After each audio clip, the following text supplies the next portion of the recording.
Hey guys, welcome to a three-part series about cardio confusion. I hear this question from everybody all over the place, okay? And everybody's still confused about it. So let's get into it. Let's break it down stupid simple.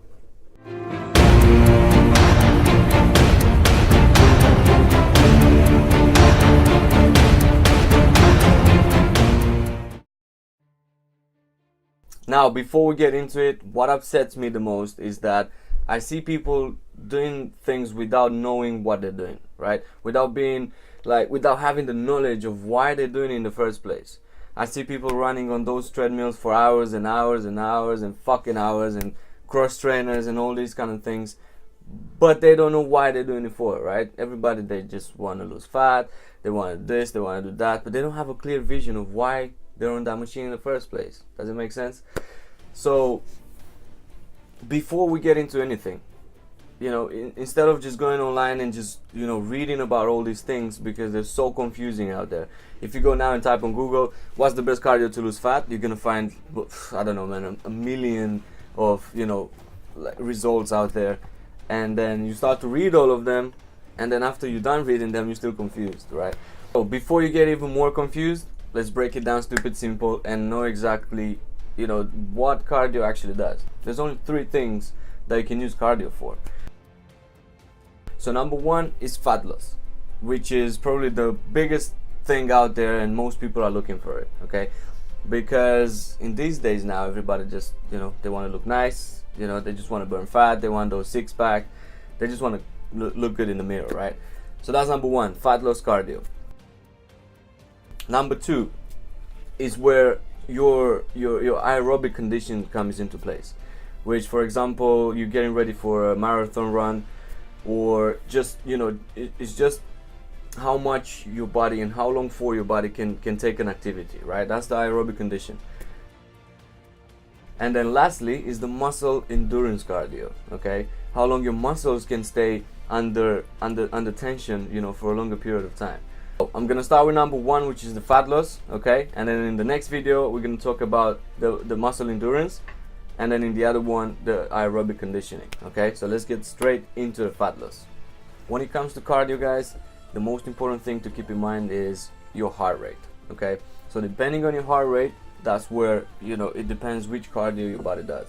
So for example, if your heart rate beats very, very, very fast, what your body does, it actually goes into the carbohydrates that you already have in the system, right? Because it's the fastest energy source to grab it and use it as fuel, okay? So in the first 15-20 minutes of your run, let's say, right, your body uses those carbs to burn them as fuel and to just keep on going, right?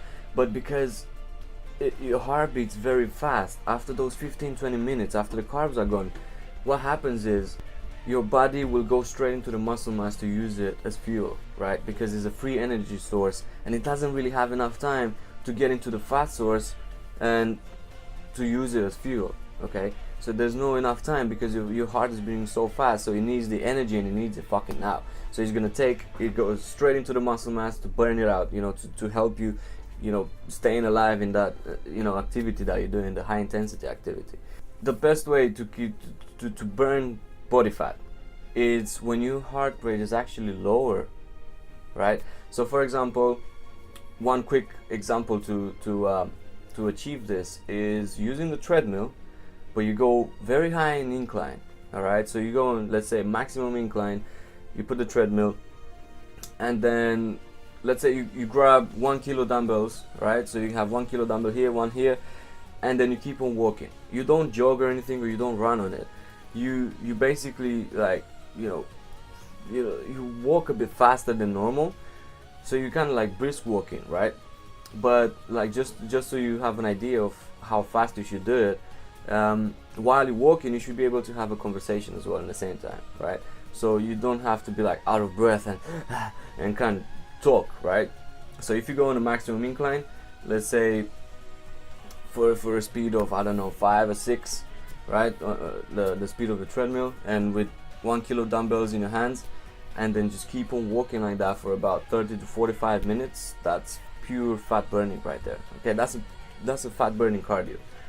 where you can take advantage of it and just use it instead of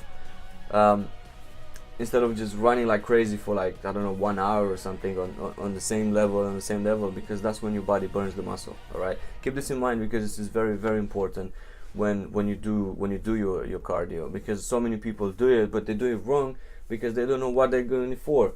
So next time when you go in the gym, and if your goal is to burn that fat, try this out. Yeah, incline maximum on the treadmill, take some dumbbells in your hands and just normal walk, right? Good way to measure this, if you can speak, right, if you can have a normal conversation, you're in a perfect state. Okay, in part 2 we're gonna go for aerobic conditioning. Okay, we're gonna explain that as well, and like the difference between them. All right, so make sure you check part 2 and to find out the other type of cardio and if that's the one that you're looking for.